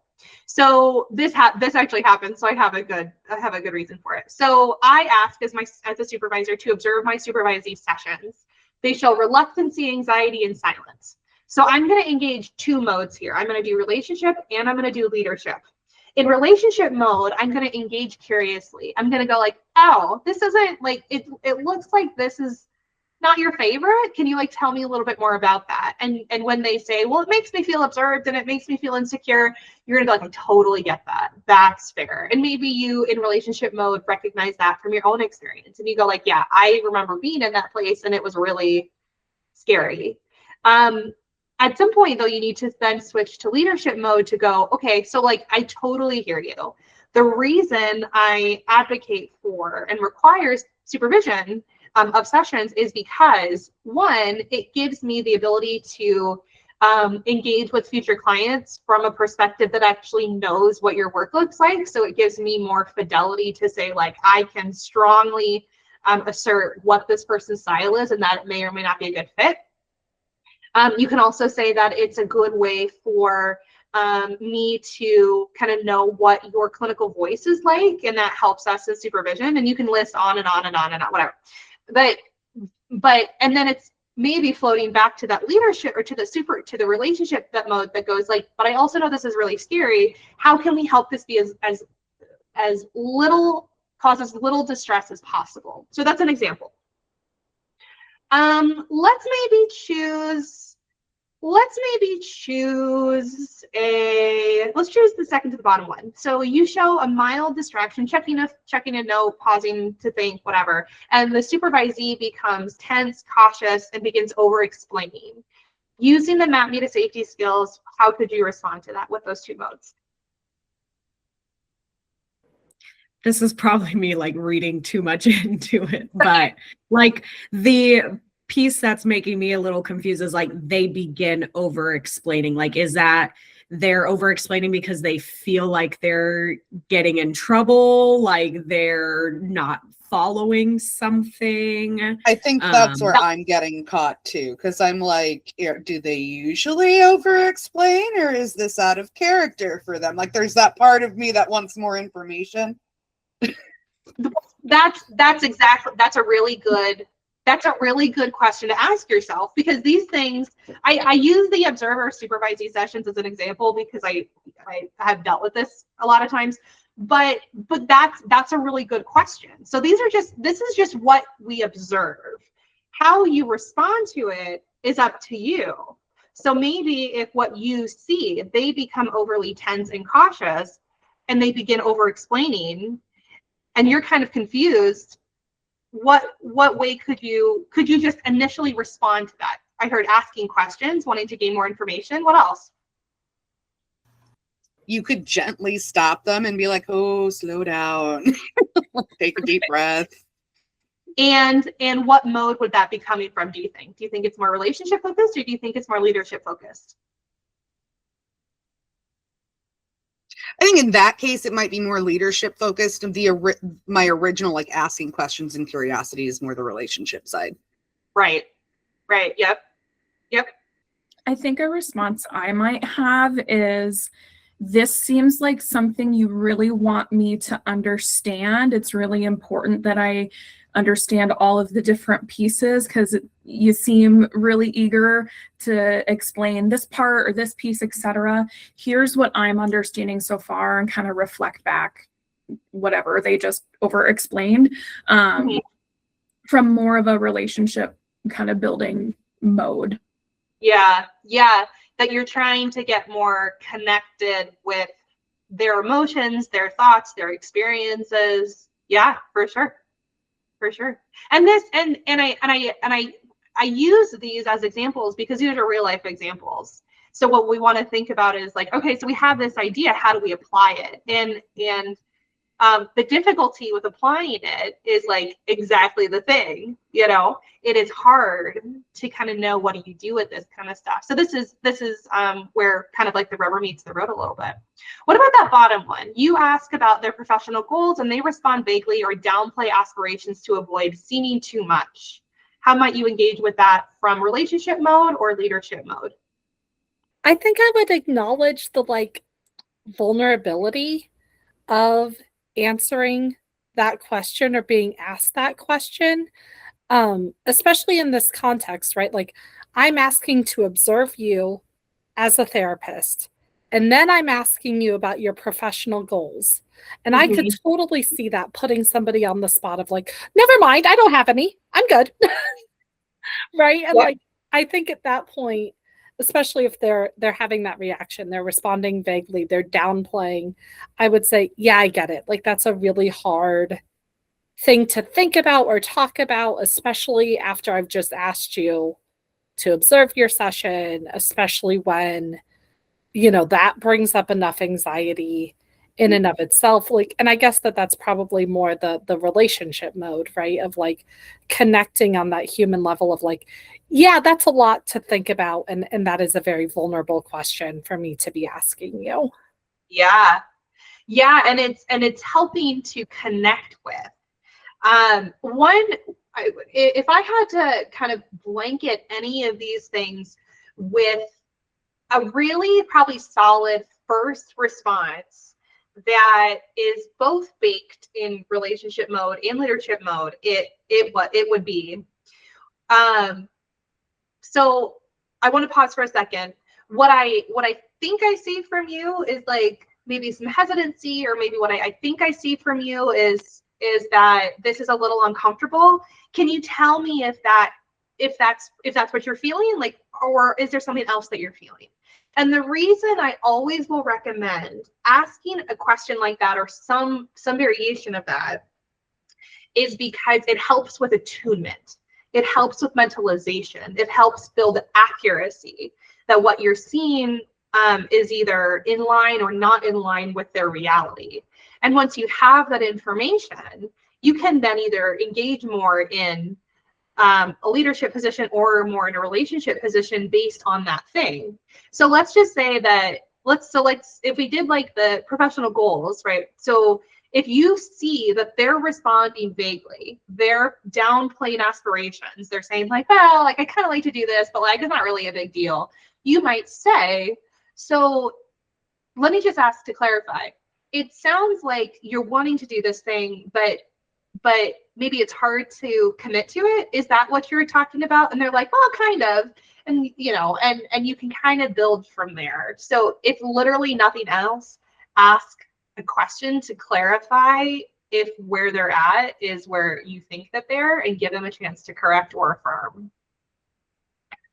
So let's try a couple more. Let's see. Let's do the top one. You give them more autonomy, but they appear overwhelmed, anxious, or start over-checking for reassurance. How might you respond to this in relationship mode, leadership mode, or both? From leadership mode, I would make sure that they're ready for that autonomy. Like, do they have the skills? Do they have the training? Is there a reason that they're feeling overwhelmed from that perspective? Yep. That's great. I'd say from a relationship side, then maybe getting curious about, to me, what I'm seeing is like self-confidence. It's not stated, but you know, going into that and trying to be validating. Yeah. And I think that's a great place to start before you even have the conversation with them. Like asking yourself, wait, hold on, like, do I have reason and assuredness that they really do know what they're doing? Because maybe if I reflect on that and I go like, oh, I've had to correct 50% of their notes for the last like 3 months, then that might at least give you some skills that you could build on. But yeah, then being curious about that anxiety, being curious about, is there places that they could use a boost from you, right? Being their secure base, that if they go like, well, I think I'm doing everything wrong, and you can then provide some of that reassurance for sure. Let's do one or two at least that is actually coming from the opposite way. So this is where they're coming to you and you have a reaction versus you responding to their reaction. So let's go with my supervisee challenges my clinical suggestions. I, as a supervisor, feel defensive, anxious, or unsafe that I'm respected. How might you respond to that from a position of leadership or relationship? I would definitely sometimes it's hard in the moment, but check in to notice like my own attachment getting triggered and not letting that lead the conversation or lead to a rupture. So I think I would almost kind of try to recognize that and maybe go more so in that relationship mode first and be curious, ask questions. Just to maybe I'm missing details, maybe I'm missing perspective. And then when I kind of get the whole picture, go into the leadership role of either clarifying expectations, boundaries, or, you know, whatever it is that comes up when I feel like I have the whole picture. Yeah, that's great. And I think both of those are really valuable. The way that I might do it is actually the opposite way around. And this is just totally me. It's not a right or a wrong, but I might, in a different way, go into leadership mode first, not because I need to defend my clinical suggestions, right? Not because I need to prove to them that my leadership is the way to go, but what it might be is, rather than me seeking reassurance from them about why my clinical suggestions are okay, because that's about me feeling more good about me, I think I might put on my leadership hat to go like, you know what, like they're actually demonstrating really good clinical sound judgment right now. And my leadership self is going to be more about empowering their challenging or their ideas to go like, actually, that's really fair. And then I might, in response to that, go, how do I check in with my own feelings a little bit more? Or how might I question my relationship with this person secondary? And the reason I would do it in that order, not that any way either you do it is wrong, because it's definitely not. But the reason I would do it in that order is because it's prioritizing being a secure base first. It's prioritizing helping the clinical growth of that person first, as opposed to it's about me making myself feel better about my suggestions. So that's just, and there's so many ways to look at these, but just it's kind of interesting to have different approaches. Yeah. That actually makes so much sense. But I think that also is just a representation of how those attachment things can come up of like, oh, I am trying to soothe myself by doing this, rather than like kind of almost like modeling the trust within my own self in that leadership role. Right. And that's a really good example where it's such a funky dance sometimes with hierarchy that like we do not want to have our entire clinical relationship be based on power differential. We don't want that. But when you're in leadership mode, there is an amount of power differential that is useful. There is an amount of hierarchy that is useful. In parent-child relationships, they are not equitable and the same. And that's a really, really, really good and necessary thing. And it is also really, really good and necessary to not be in that all the time. So, yeah, I think that's where I would go back to. How do I make sure that I am being a leader that empowers their choice, voice, and empowerment, right? My leadership says, I want you to share your opinions. I want you to challenge me. I want you to have ideas that may or may not be the same as mine. And how can I first and foremost demonstrate that like that is an excellent thing? And then because I am the leader of that dynamic, I might cater to my own emotional responses a little bit later. Yeah, that's great. Other thoughts about that example? Maybe we'll do one more just because it's a little bit funky to kind of dance between these as the one who is feeling hurt. All right, let's do they rarely share mistakes or challenges. Great, okay. So they rarely share mistakes or challenges, and you question whether you're providing enough guidance or support. Walk me through how we might respond to that from a position of leadership or relationship. I think I would go relationship and share stories of my own mistakes and challenges first to build that safety of like, we are all human. We all do this. We all mess up. Yeah. And I like that too, because the prompt is written such that you question whether you're providing enough guidance or support. So the narrative is maybe coming actually from more of a leadership position. You wonder if you're not doing your job. But I really like the approach of, approaching it from a connection point first.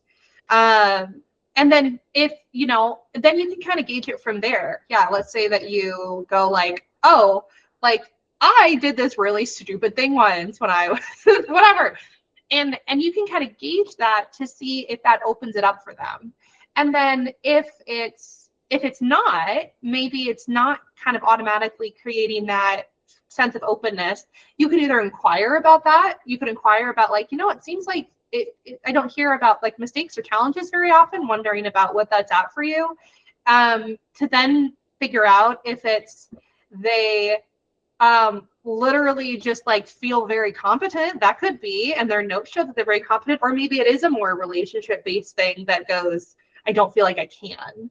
But definitely leading with humanity in that case, I think is a good choice. Yeah. Barriers, things that make it hard to use these skills, or things that make it hard to engage from these secure-based principles. So unrealistic or unnecessary expectations can be really hard. Expecting way too much of your staff, you expecting way too much of yourself can be a part of that. If you or your supervisee has a long history of insecure attachment that hasn't maybe been looked at or addressed or isn't being catered to, insecure attachment patterns, actually all of our attachment patterns tend to be self-perpetuating. So if it's not been anything to be addressed, oftentimes you're going to have those repeat, and that can create challenges.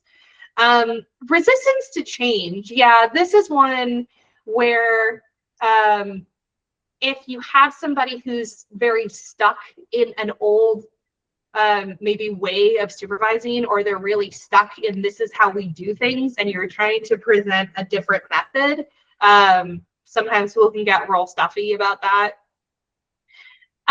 Commitment to the power differential. I think this one particularly comes into place when you think of like corporate type environments that like, you know, especially very like developed corporate environments. Like I for example, I worked with the Army for a while, and like you're never getting away from a power differential. And the problem with that is that can create really a lot of difficulty in getting securely attached relationships. And it's kind of similar when we think about like quote unquote professional behavior. This one's a little bit of a soapbox for me, and maybe is more personally biased than it should be. But you know, when I have had experiences and when I talk with people about experiences about quote unquote like professional environments, what that really means is that we don't want to see you sweat. We don't want you to have emotions. We want you to say yes, sir, no, sir. We want you to do things in a perfect order all the time. We want you to look perfect. We want you to act perfect. And we have no tolerance for anything that is not perfect. And that is so oppressive. I can't tolerate it. Which is part of the reason that I do things like wear scrubs and t-shirts every day, because I don't need to present to anybody that I or anyone else is perfect. That doesn't mean that I'm not good at my job or that we are disrespectful to the people we serve or our environment, but it does mean that like I don't need you to look perfect. I don't need to be perfect.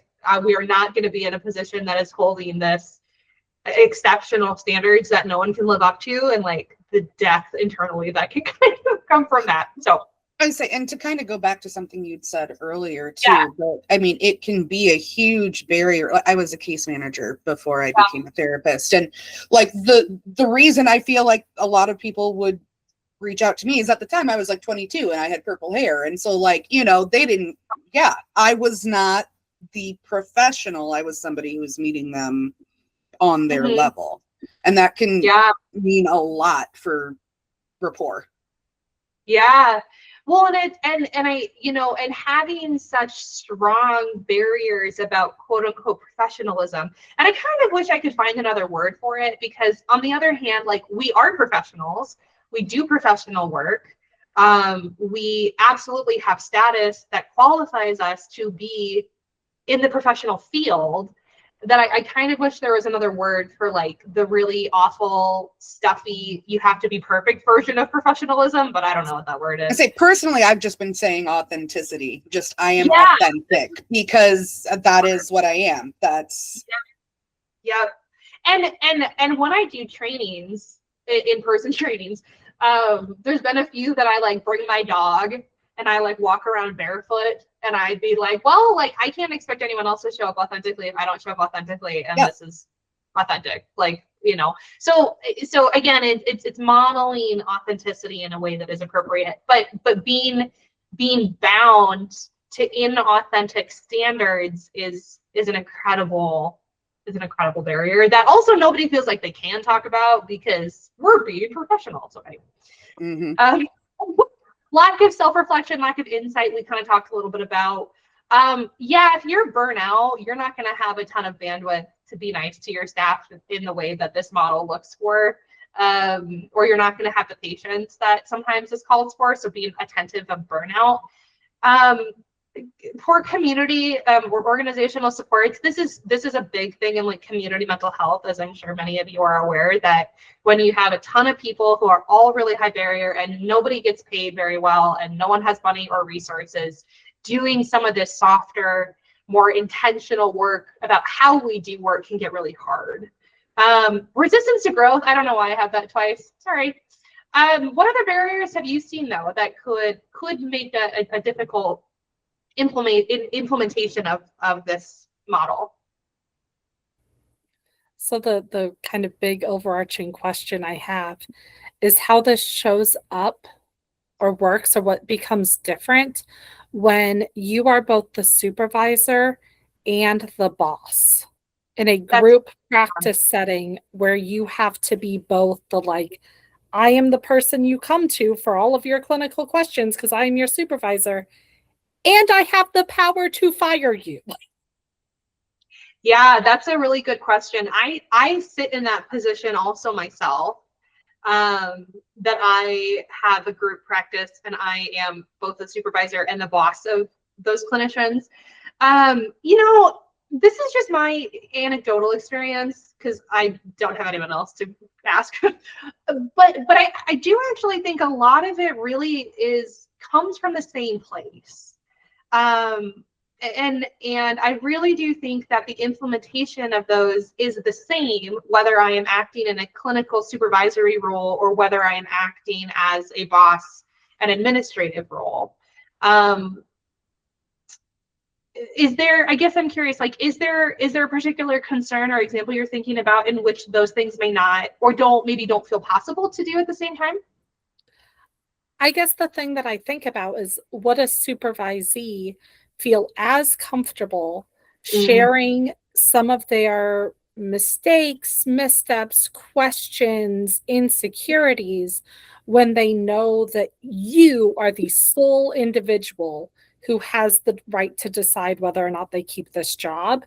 I know that that's always a thing with the supervisor. I know a supervisor always has the, like, they can go up the chain of command, whatever. But when you're the only person who makes that decision, I worry that a supervisee would be less willing to be open and vulnerable about their insecurities. I thank you for clarifying. And I'll say, let's see. I had a really good answer to that. I think what that even further power dynamic requires is even more intentionality around those roles and those expectations. So for example, what that might mean is that if you sit in this position that is very boss, is also supervisor, but is boss, you might need to put a little bit more work in than somebody who is just their supervisor to have a good relationship.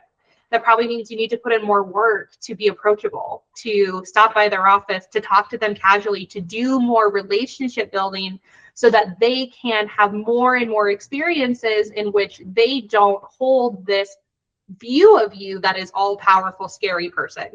So I think that's part of how you would manage that in a relationship mode, is more intentional, more repetitive work on, we're human and I'm human and we're here together and I'm happy that you're here. From a leadership mode, I think that's where really having good standards and outlines laid out is a good usefulness tool. So let's say that somebody is brave enough to come tell me, like, I know you're my supervisor and I know you said that things are okay, but like, I'm really scared I'm gonna get fired. I hope it'd be great if they could say that. Maybe they can't. But if they did, I would want to do things like, okay, let me actually walk you through the steps about how I would go through the decision of actually firing somebody.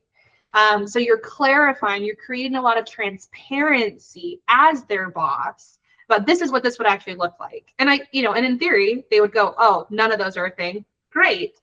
But I think it's deepening those layers a little bit so that it's continuing to make sure that you are safe, you are approachable, your expectations are clear. You don't have any reason to believe they're going to get blindsided, and you do that enough times that it's likely that the trust will get built. But it does require maybe a little more work. Does that answer your question? Yeah, absolutely. That is super helpful. Thank you so much. Great. Yeah, no problem. Other barriers you've seen, other barriers you're curious about how you might manage. So considerations, we now get, way down to kind of the bottom and go like considerations for the application of all of this stuff. If you're going through this training and you go, oh, I have an insecure attachment pattern, and when I think applying these skills, my like brain wants to like explode and go like abso-fucking-lutely not, maybe that's worth considering. Assess for your style and compatibility with the supervisees. Assess your own ability to engage with different attachment styles. Going back to location, consider what type of format might be best for you and your supervisee, considering those attachment patterns. Time availability, this is a big one for being reliable. Can you provide consistent, reliable supervision? Can you be available to answer questions? Can you be available in the ways that your supervising needs to feel trust in you and that you're a safe haven? Looking also at your clinical knowledge specialty, is that aligned with your supervisees? Maybe they really want to work on trauma and you're a neurodivergent person and for whatever reason, there's not a lot of overlap, for example. It's a good thing to think about. And that's applicable because if you have a particular area of focus, and that doesn't align, it's going to be hard to be able to provide compatible work. Supervisory capacity. So this is where we go, like, do I have one supervisee? Do I have 3? Do I have 5? Whatever. I think anybody that is running a large team, large is a subjective word. I think for myself, if I had more than like, I don't know, 6, 7 maybe, it would become very, very, very hard for me to engage in both leadership mode, relationship mode, as I would like to. And also you want to think about the administrative responsibilities of that. So, and this might work the other way, that if you're like, I have way too many supervisees, so I'm going to think about also the inverse. If I have room for more and can give them the attention they need. It's a good thing to think about, how can we maybe plan for ruptures? Consider strategies ahead of time as you're building that relationship with your staff. But like, okay, when something bad happens, or when you feel hurt, or when I feel whatever, how maybe we manage that and look for ways that might overlap. And obviously you're looking for culture, identity, contextual, pieces of the puzzle, especially with looking at a particular maybe area of work. Do you feel like you have the ability to provide that? Are there cultural or diversity factors that are really important to your supervisee that you might need to get more educated on? And obviously you want to pay attention to how motivated your supervisee is to engage. And that's probably a good thing to check on from the very beginning, that if this is a model or a way to do supervision that's really important to you, clarifying this is collaborative. We all do better when we are all committed to engaging. So looking at that, do they want to engage? And if they're kind of like, I literally just want you to sign my notes and leave me alone, maybe that's a reflection point. Couple more. Developmental needs. So, be looking at your own clinical skill set. Are you in a place to provide growth and learning that is appropriate to where their stage of career is? Professional and boundaries, professional fit. Look at professional values. So this might look like, for me, as I've said, that like, I don't like the weird professional oppression kind of thing. But if I had a supervisee who was like appalled at me wearing t-shirt and scrubs, maybe that's not a good fit. So be looking at those things. And also literally just like black and white. Do you have time for their hours? Does the organization have the resources allocated to managing those responsibilities? And make sure that you're doing supervision in a way that aligns with, or ideally is able to be useful with, the organizational priorities. And if you're looking to be a supervisor in this way that your organization doesn't have, maybe that's going to consider your decision to take on a supervisee. And then we go very back to the beginning. Why do we care about literally any of this? We care because it is mission-centered. Doing this stuff, all of this stuff, in all of the ways that we talk about, has trickle-down effects that allows for a competent, confident, effective therapist. And when we have effective therapists, they do better care and they are fulfilling the mission of why we exist. So there's this huge kind of overarching, we care because it helps clients. We have better staff when they feel safe and they feel supported and they know what's expected of them, and we can have these conversations. And ultimately, our clients are the ones that benefit. All right, that is what I have. I'd love to answer questions, have any other discussion, anything from you guys. I was just going to say that I really appreciated this perspective, just because I really enjoy, I guess, attachment stuff. So this was a new way of looking at it for me. Yeah, my pleasure. When the training concludes, as you guys, leave the room, as you leave the call, you'll be able to click on your CE quiz and your post survey. You'll need to pass your quiz before you can access your certificate. You need a passing score, but you can retake the quiz as needed. And otherwise, be sure to look, check out the other courses that we have. We have some great upcoming trainings as well as some archived trainings. A couple from Theresa, I believe, actually are archived as well. And otherwise, yeah, thanks for joining us today. Also, an eval will be emailed to you. I almost forgot. And it would be great if you could take some time and complete that. It will also ask you if you want to be added to the mailing list or be a guest speaker in the future. So please be sure to include your email address if you do. Thank you for joining in on today's training. We look forward to having you join us again. Heart & Solutions is proud to provide CE-eligible trainings for our counseling community. This training may be eligible for continuing education credit hours through either the National Board for Certified Counselors, provider number 7376, or the Association of Play Therapy, provider number 21-645.